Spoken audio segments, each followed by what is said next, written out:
Mahardika tias ing kamardikan.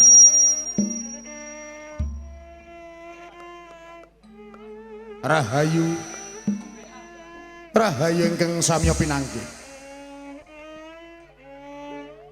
Nugroho miwah seh wilasaning Gusti mugi tansah kasarira dumateng kita sami. Ngaturi sugeng dalu sarta sugeng pepanggihan kalian kula warga ageng Sandiwara Ketoprak Wahyu Manggala ingkang dipun pimpin panjenenganipun Bapak Mogol kanthi alamat Desa Tanjung Sari, Kecamatan Jagenan, Kabupaten Pati Bumi, Minatani.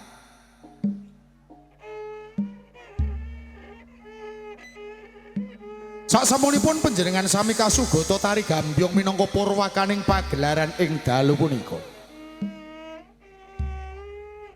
Minangkani pamundutan keparenga ing dalu menika kula warga ageng Wahyu Manggala badhe nyegahaken cariyos ingkang mawi ira-iran. Lairipun Ken Narok.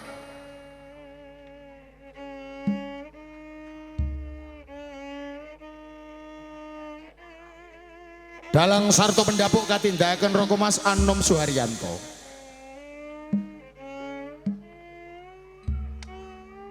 Dewan Sutradara katindakaken Roko Mas Aji Soko.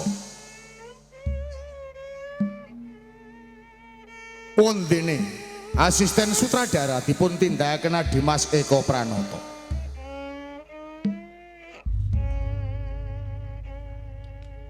Pangeprak katindakaken Bapak Suhardi.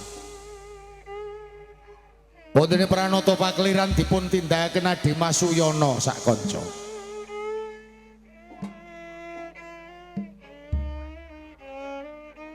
Tata dekorasi katindakaken Bapak Samuel Sutarto. Teknis tata lampu katindakaken Dimas Budiono Batak.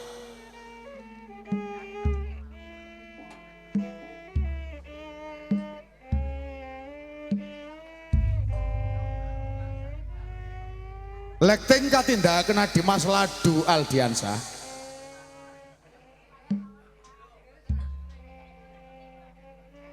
Wondene pangrengga busana dipun tindakaken Dimas Agus Wijanarko.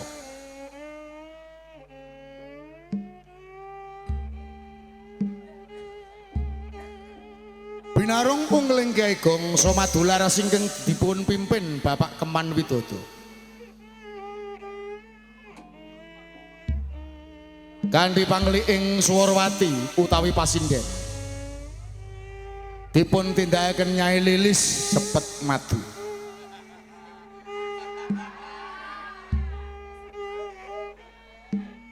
Pranoto gending katindakaken Dimas Hadi Prayitno.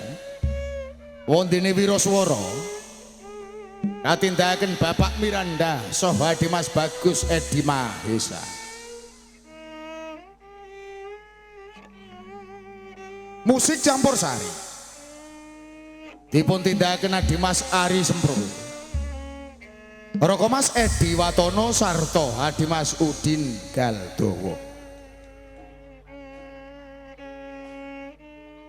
Pagelaran Sandiwara Ketoprak Wahyu Manggala dipun sengkuyung WM Audio ingkang dipun pangarsani Roko Mas Gentong Kawa.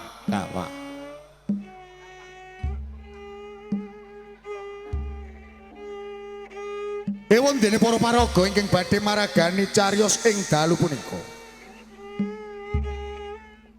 Sepisan gambaraken wonten ing Desa Campara. Gajah Para ing dalu menika dipun paragani Dimas Eko Pranoto. Ken Endok katindakaken Nimas Puput Jarmiati. Ewon dene Sri Kayun kaparagani Nimas Menik Widyawati.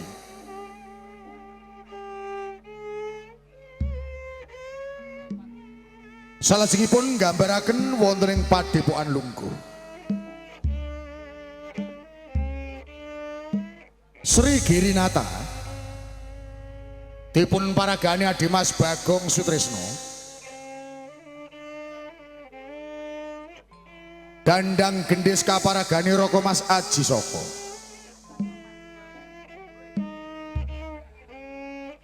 Ametung dipun tindakan Roko Mas Dedek Wibisono Logawe dipun paragani Roko Mas Anom Suharyanto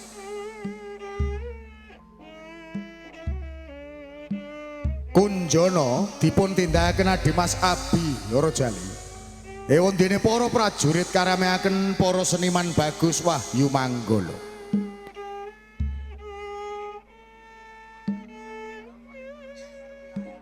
adegan salajengipun gambaraken wonten ing Bulak Karautan Ki Bango Samparan ing dalu menika dipun paragani Bapak Begek Ari Warsito Ki Lembong katindaken Adimas Taji Asmoro Legondang katindaken Adimas Kundi Asmoro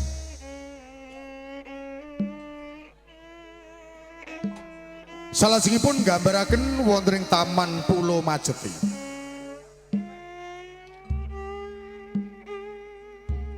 pengalasan kaparagani Roko Mas Andi Prastyo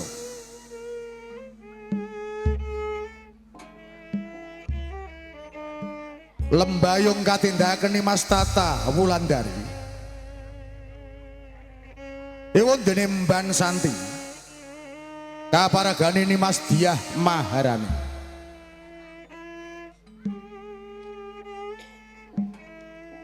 salajengipun wonten ing Alas Karautan kenarok dipun paragani Adimas Riko Saputra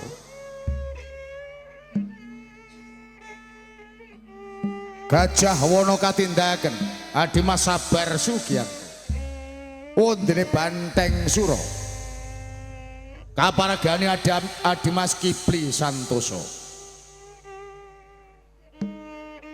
Arpat utawi dagelan ingkang badhe nglipur manah panjenengan sami katindaken dening Cak Sendor Cak Sariman Adimas Rokim sarta Bapak Mogol Mban katindaken Siciu Arum Somplak Kabiyantu Sisowak Indah Kalola mekaten kula wau para kadang budaya Sutrisno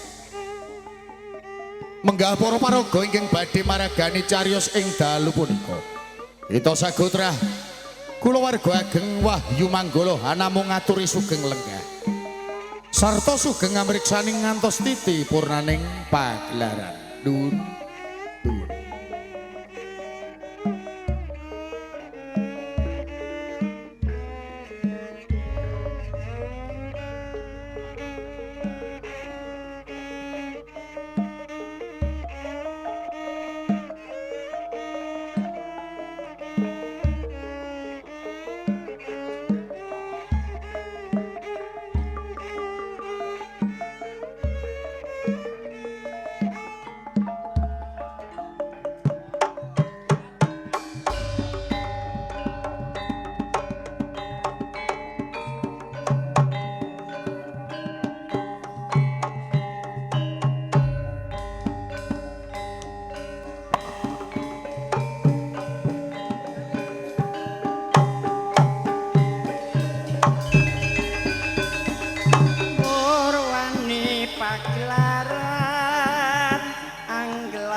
Ketoprak Wahyu Manggolo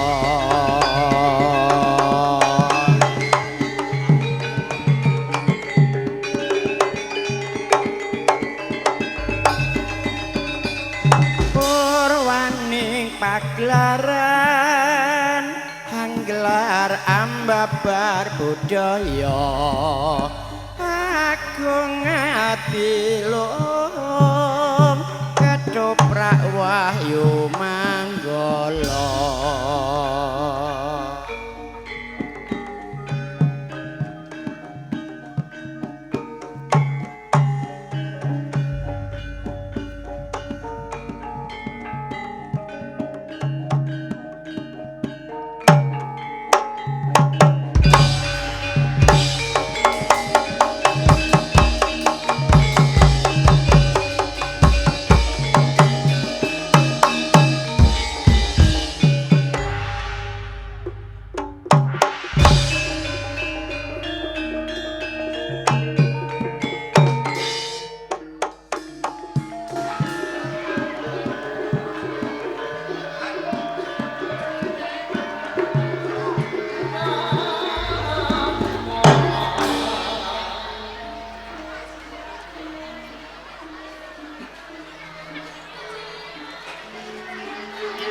masak.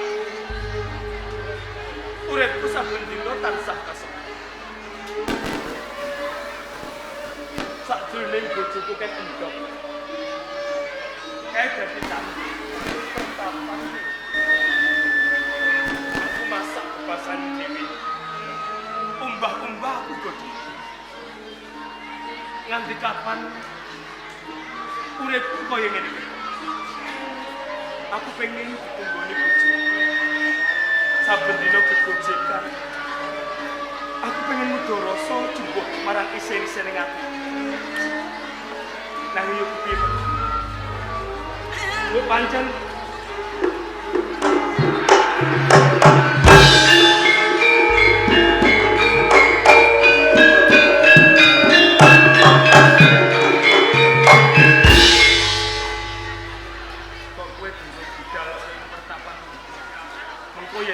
wantu para cantik liyane. Ora apa-apa, Kakang. Sawetara aku mbehi sandangan kae. Agemane Pangeran Dendang Gendis. Pangeran Girinata, Senopati Ametu dadi durung gareng kok, Kakang. Oh, dadi anggone durung budal ing padepokan lungguh iki mergo ngenteni sandangmu sing durung. Iya, Kakang. Iki mau masak apa? Lah iki aku masak lanang. Lah sampean yo ekspansi kaya ngene sampean yo durung budal to, Kakang. Sudah. Iya to, Kakang. Pancen iki sengaja aku durung budal. Mergo iki ana bab sing bakal tak kandhake kelawan kowe. Bab opo to, Kakang? Sampean kaya Aku njaluk ngapura. ngapura. Mbok menawa sakjroning kowe lan aku urip bareng. Wiwit mbiyen nganti saiki udakara windu lawas. Aku durung bisa menehi titis kelawan kowe tegese. Aku durung bisa menehi diri. Kakang, sampean iki kandha apa to, Kakang? Wiwit biyen nganti tekone saiki aku wis kandha. Wis tak ikhlaski. Mbok menawa pancen aku durung dinaris diwenehi omongan, Kakang. Nanging sing tak wedi mung siji. Apa, Kakang? Sing tak kuwatiri mung yen tomongko kowe ketemu wong lanang liya. Sak temah kowe kapiluwi. Sak temah kowe kapincut. Marang rupa sing bagus, tembung sing manis. Iki sing tak kuwatiri. Aja kuwatir, Kakang. Lan aja duweni pamikiran sing kaya ngono. Apa sampean ora percaya sing atiku? Kok pancen aku gampang kenggo marang wong lanang liya. Aku ora bangga urip bebarengan karo sampean nganti tekan sampeyan. Mung sejeneblong sakjroning ati. Sawis aku pratelamu sing kaya ngono. Kalau sampean aja nganti wong sing kaya ngono. Arep kaya ngopo kahananmu? Nanti besok menjaga aku tetep benci. Pati kandang iso. Kowe bakal ninggalke aku lamun kok kahananku sing kaya ngono. Selawat sampean bakal ganti sampean. Yen ngono pancen wanita utawa ora luput lan ora kleru anggonku milih pinangka dadi sisianku. Ini lho Kakang. Jare dina-dina kaya ngene iki sing tak antu-antu. Sok kapan boyo aku bisa sapet jagon kelawan kowe. Ngandhake isen-isen ing atiku lan ati.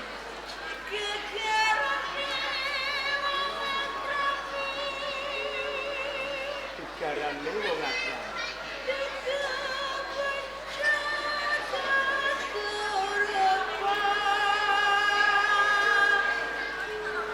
Sawis aku krungu swara rumangsa trenyuh sakjroning atiku. Among hati bawi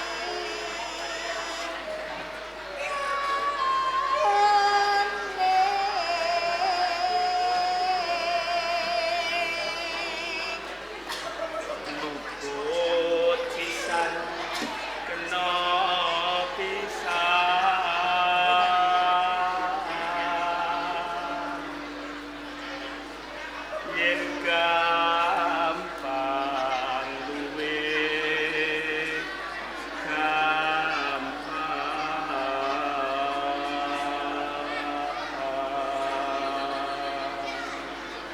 Kaya ngene sing tak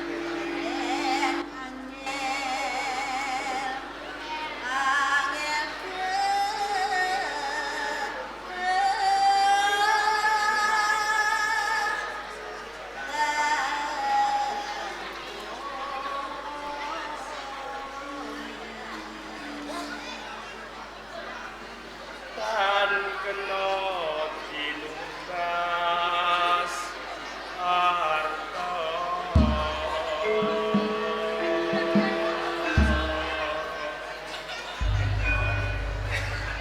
bakal tak kandhake jibuh marang isin seneng ati Asmara ndono wis ngandhakake. Entong tresno ki mau wong ati sing dadi panutan.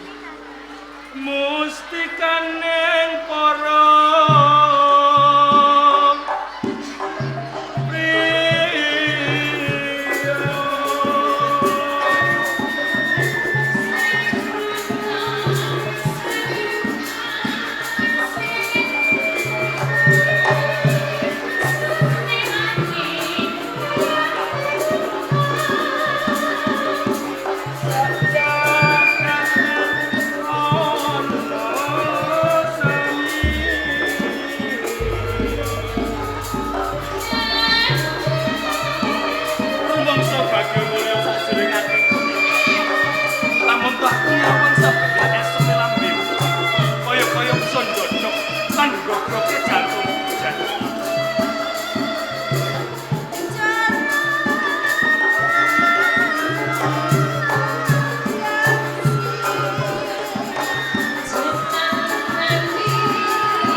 bebasan rasa kangen mau ilang, rasa umrah mau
nanging bisa dirasake.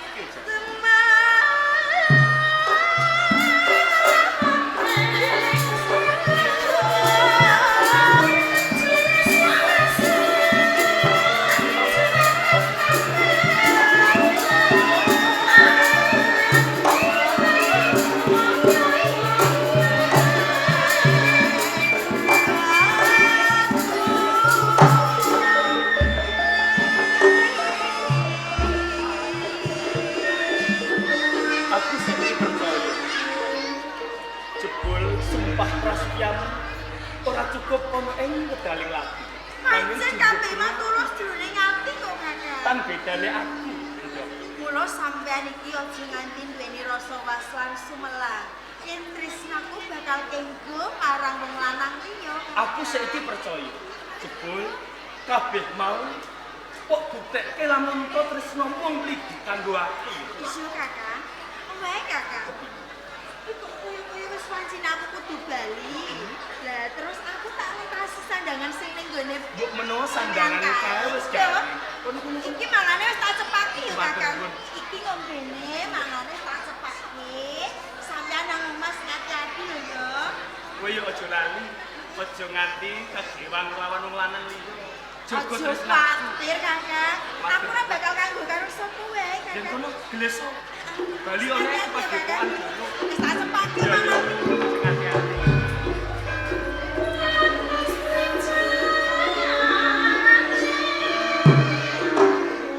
Tenane ora kendhat anggungku nyuwun marang kanugrahane Gusti Sang Widiwasi.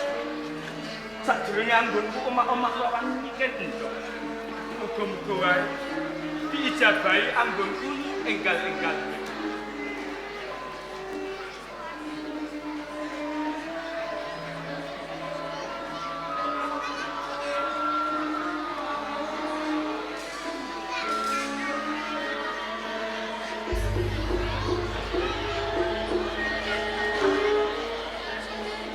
Sing gedhe pangapurane Kakang Gajah Mara lan Mbak Yuken ndok.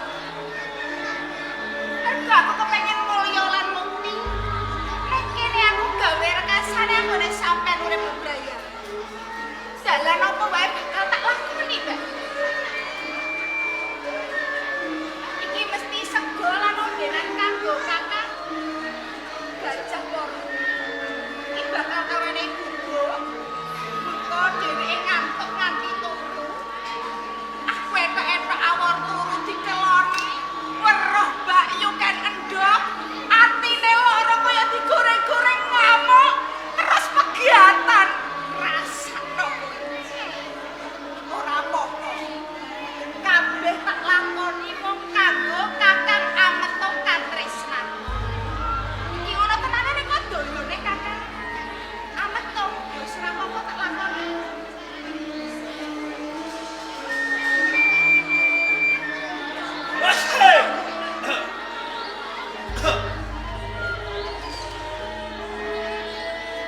Dino iki panas banget.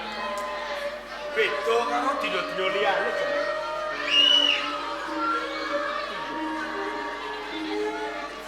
Aku mesti cepake mangan lan umbi lawan bojoku kan. Kok menawa iki mratelake yen kok kendho. Tresnane kawan aku lain kaki.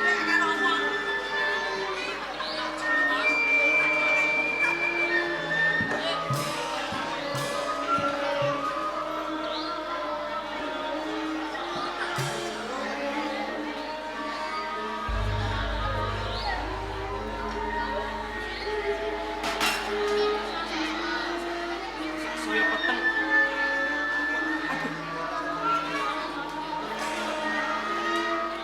Aduh.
yo sikile ngene.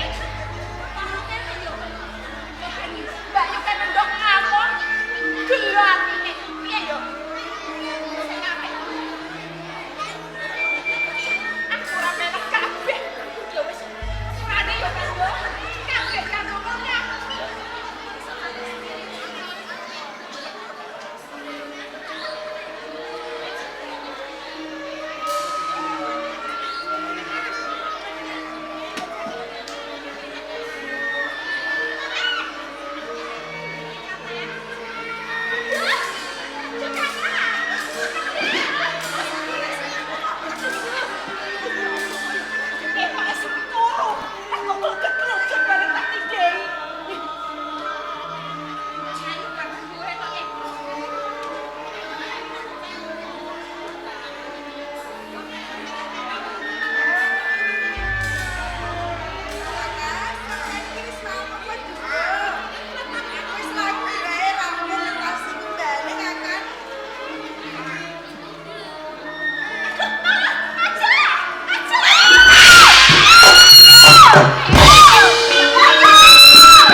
Bapak pisan aku ora tumindak apa-apa jan. Sampeyan nalika karo aku ora percaya yen aku bisa nampa sampeyan ikhlas. Niatane tiba kok sambare sampeyan sing nyanati aku. Ojo kleru temen-temen. Kelani Bayu, aku dirangkuli Bayu. Ojo gampang percaya. Sumpah. Aku ora tumindak apa-apa. Ora tumindak. Aku ngerti kan di mripatku dhewe sampeyan ngeloni karo kaya. Iya Bayu, aku dibantai. Aku dibantai. Aku ora tumindak apa-apa. Apa salahku kakak? Apa lupaku? Apa kurangku seneng mesrani karo sampeyan? Ini sampeyan iku ngerti aku. Aku lira ora enak karo sampeyan. Kasih nyatane sampeyan iku ngerti aku. Kanggo cara kepriye meneh supaya aku dalam aku kamu. Cukup. Aku sudah percaya kabeh temuku. Ojo Ora ninggalkan. percaya karo Aku Tresna. wis ndok lawan kowe lan batin. Tresna mulane. Sampeyan ngerti aku.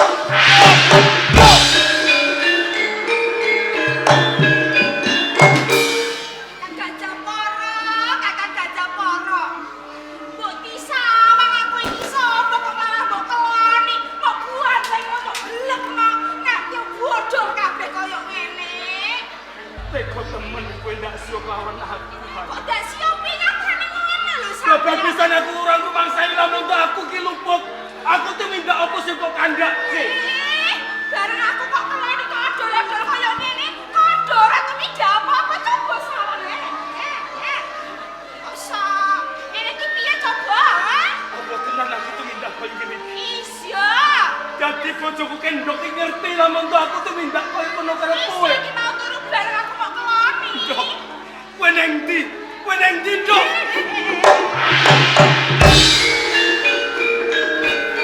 Sabar kakak sabar. Sabar kepiye meneh? Sampeyan arep bojo Bayu Kendok. Aku pengen ngripe bojoku. Lamun tuh aku luput aku bakal njaluk ngapura. Yen to tenane kabeh mau iki ora sak sengaja. Ora ono dinane yen to aku pengen khianati bojoku kendok. Iya ngene bae. Resene Bayu Kendok iki dina lagi kok gelatine panas lesu.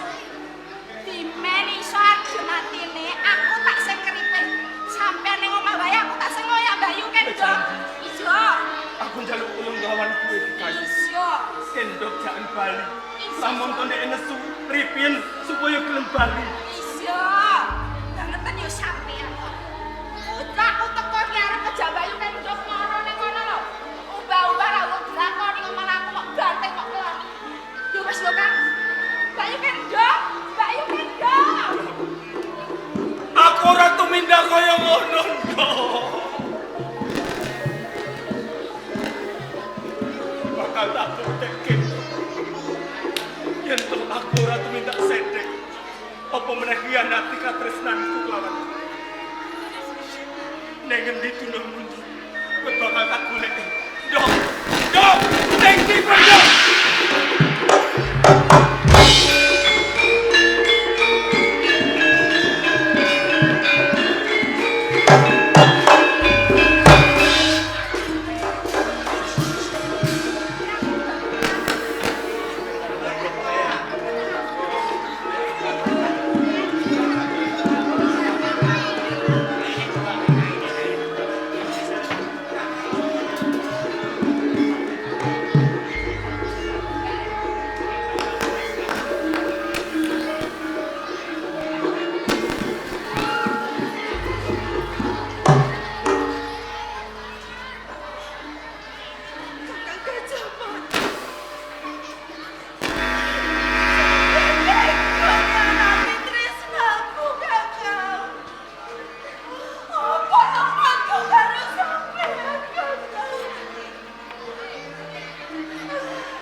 Tak jaluk kelawan kowe, Ken Endok. Lamun tok ana perkara, mbok yo dirembug kanthi sarananing aris. Tak sawang saka kaduan. Kapara kowe arep mungkasi kelawan uripku. Ken Endok. Apa sekirane perkaramu rampung? Lamun tok kowe tumekaning pati kanthi sarana. Mungkasi kelawan uripku. Yen to pancen pinandang leloro, aku ngerti kowe pinangka guru ana ing pertapan lungguh. Dina iki kowe durung dadi menungsa sing aji, nanging saora-orane patrapmu kuwi ora mbejanji. Ken Endok, aku kepengin mangerteni tenane ana perkara apa kok nganti kowe arep mungkasi kelawan uripku. Kakang Gajah Para bojo kula kanjeng. Bojo kula sampun nyanati tresna kula kalih wanita sanget. Ken Endok, tenane pinandang siksa batin. Nanging lamun to kowe kelakon nganti tumekaning pati, dudu sapa-sapa sing kelangan, aku uga kelangan kelawan kowe. Jenengan mau skicah? Yo gene ora. Menika namung sak kula kanjeng. Sambetane menapa panjenengan raos kecalan kemati kula menika Ken Endok, ngertenono. Aku pinangka siswa ana ing pertapan lungguh. Menungso sing bisa nglipur sajroning atiku mung sawiji Yo Ken Endok. Kaporo suwe kowe lan aku duweni sambungan tresno. Kelakon kowe lan aku wis carem asmara. Mula kanthi kuwi lamun to bojomu gawe leloro ning atimu. Ning sisihmu kuwi isih ana aku. Kowe ora sawas lan sumlang. Tresnaku kelawan kowe lair tumusing batinku Ken Endok.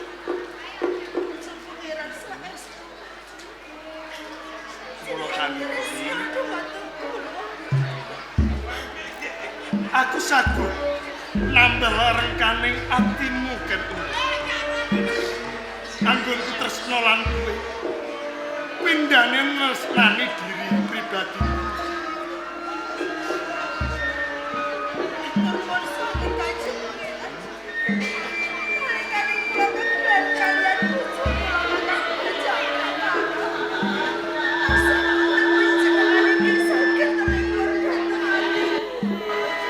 Mula kanthi kuwi ora saged bacot anggone kepengin kasih lawan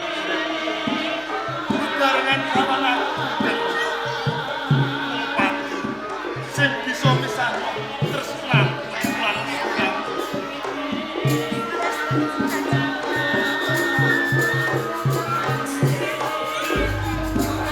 Ada terjadi saben peketemuan aku padha mentarno isen aku.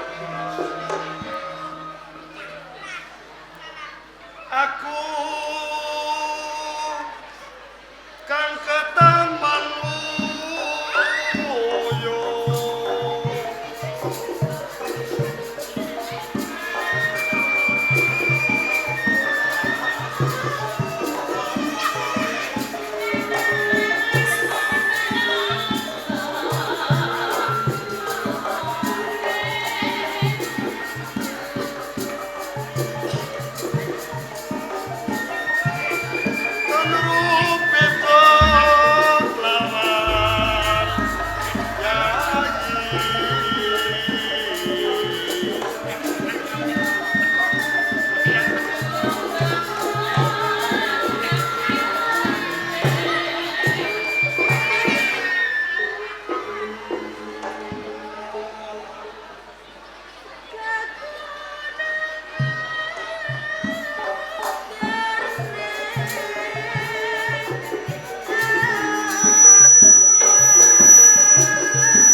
Ken Endok, tak kira kira lali saben-saben kowe ketemu lan aku sabu bareng mentapno isen-isene aku mestine wae carem asmara. Lajeng kersa panjenengan Aku mau kepengin ngecep maduning katresnan. Kanjeng Pangeran Ken Endok, boten susah kesuwen. Monggo panjenengan kula atusi. ayo tak kanthi Ken Endok.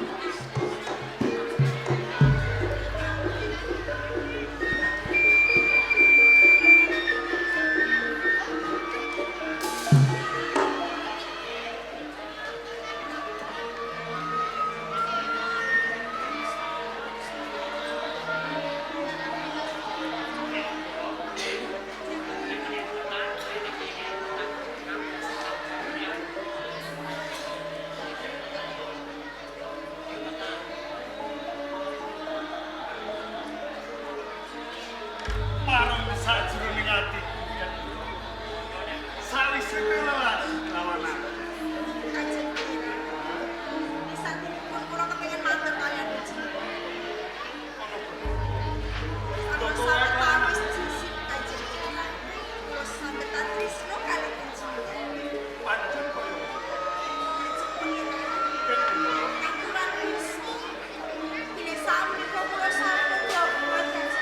seleramu bobot.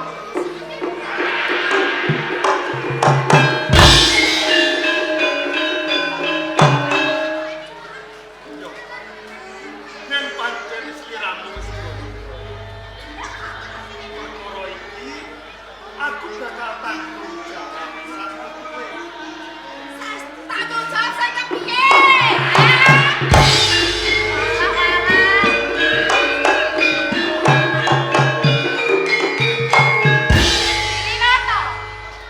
Sri Kayun, Ya, kowe kok tembungmu arep tanggung jawab. Tanggung jawab sing kepiye, ya? ngertenono Sri Kayun. Dina iki ken endhog wis bobot. Iki pinangka titisku. Wis pas lantrep lamun to aku bakal tanggung jawab sakuwi.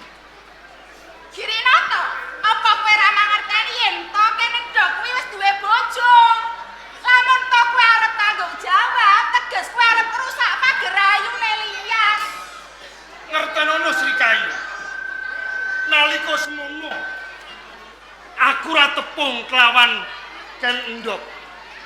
Kaporo kowe sing duduhno kelawan aku. Dudono piye? Lawan ken endhog yen to dheweke kuwi isih prawan sak temah aku duwe rasa tresno kelawan ken endhog. Apa aku salah? Kowe kandha yen to aku nate crita yen to kendo isih prawan. Pancen kaya ngono. Ora rumangsa Girinata. Ora rumangsa. Aku ora rumangsa kaya ngono. Yo gene kowe lali marang perkara iki. Kowe kok kurang ajar tembungmu. Ning kene kowe luput, seneng-senengan wong loro kaporo ngati bobot. Ah, yen ngono kowe tumindak ra bener. Tolong. Sri Kayun! Sri Kayun! Sri Kayun! Ono apa kaya? Ono apa? Assalamualaikum. Mbak Yu karo Girinata dokono. Pangeran Girinata Bandrek Cina kalawan kandhog. Pangeran Girinata. Ametung kepi rusak pager ayu. Pedang terus ijo ngrembas tunggak kang lagi semi. Apa kowe ora ngerti? Kowe calon Alendra ana ing Jenggala ning pakrap genjol yo hambuntut arit ning arep pawon watu ning mburi kang entuk pakrap kang kaya ngene. Ametung. Ya. Nganti aku tresno kelawan ken endhog. Kabeh mau ora jenerakan.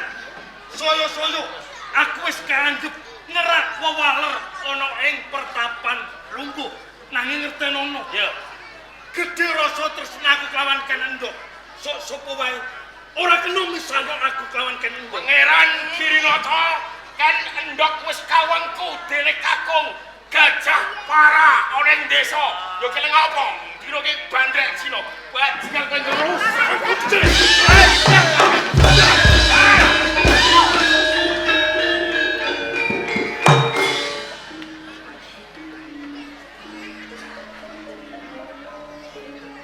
Seneng karo bojone liyan. Padepokan lungguh. Kowe calon ratu ing Jenggala, Girinata. Aku Dandang Gendis, sedulurmu. Calon ratu ing Kediri. Ning pakrapmu ora pantes dadi ratu. Pantes apa ora? Ora. Pantes apa ora?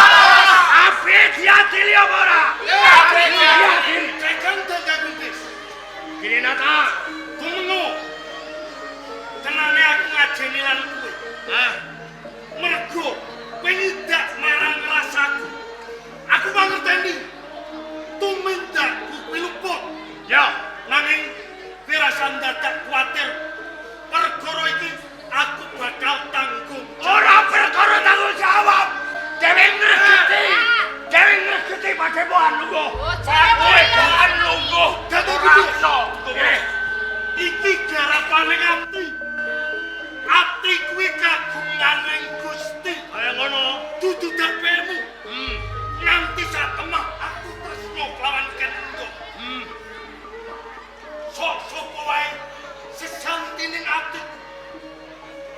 bisa misahno Girinata perlu disingkirake apa ora? Perlu disingkirake depan karo aku.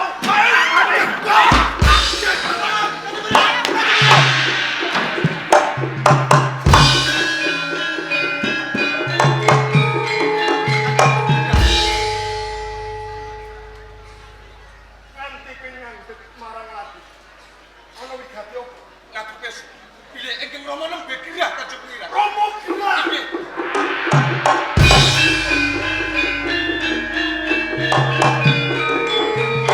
Kali ana jenggolo ayo.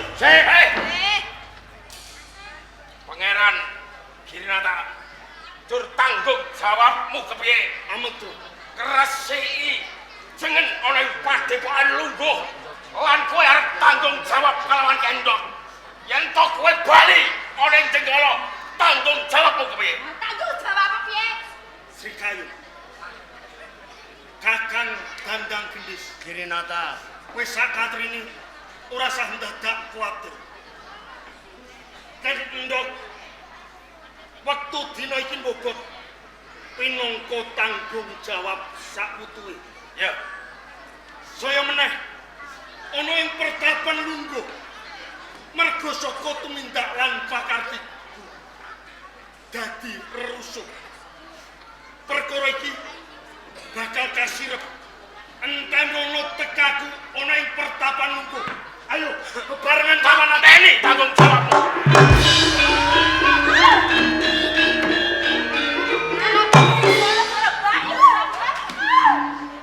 Tumindak kaya ngene.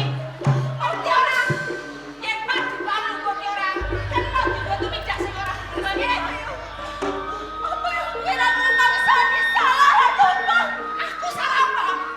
Mergo kowe uga selingkuh karo bojomu. Aku ora rumangsa selingkuh. Bojomu sing ngajak turu bareng karo tadi lagu-lagune kowe ora gelem ora bakal bisa nglawan. Mergo kowe uga mele. Tekane apa kabeh ki ngomong cukup aku sing dilumpuhke. Kowe iki dhe bojo tumindak kok seneng karo wong lanang liya. Malah ganto ya bobot kaya ngene.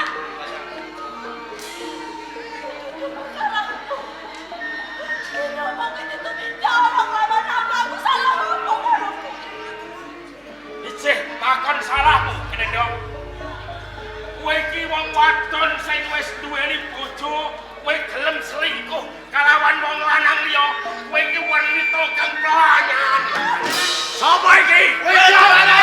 Pantes ngono. Lagi. Tur meneh ning padepokan lungguh, mbok kok bandrek Cina. Dihukum apa ora? Hati apa ora? Ayo, kabar.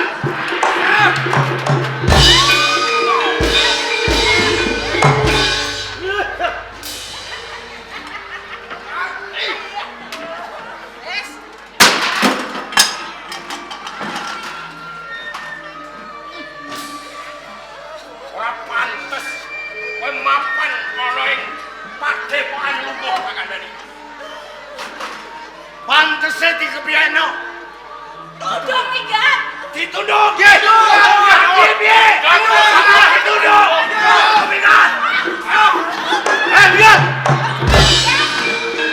Ayo.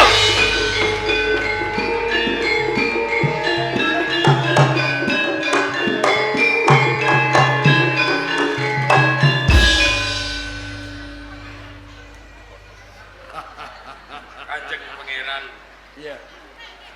Ateges Girinata kiambaan. balik Bali wonten ing Jenggala. ana ing tengahing alas. Wajibe diuripi apa dipateni? Kersane sampean Sapa sing iso mateni Girinata pangkate aku ing tumapel. tumapel. Ya.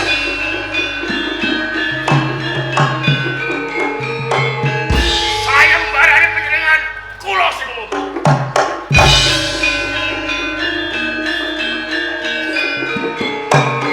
Kandi Sepangeran Dandang Gendis. lelabuhanmu becik entenono atum ametung dadi aku ning tumapel.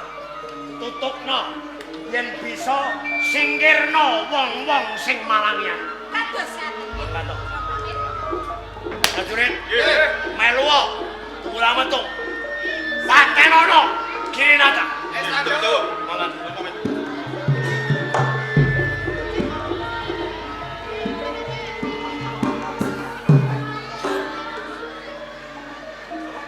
Pegaweanmu durung rampung. Ning atimu miyur. Nanging yen ana miure Kunjana mati.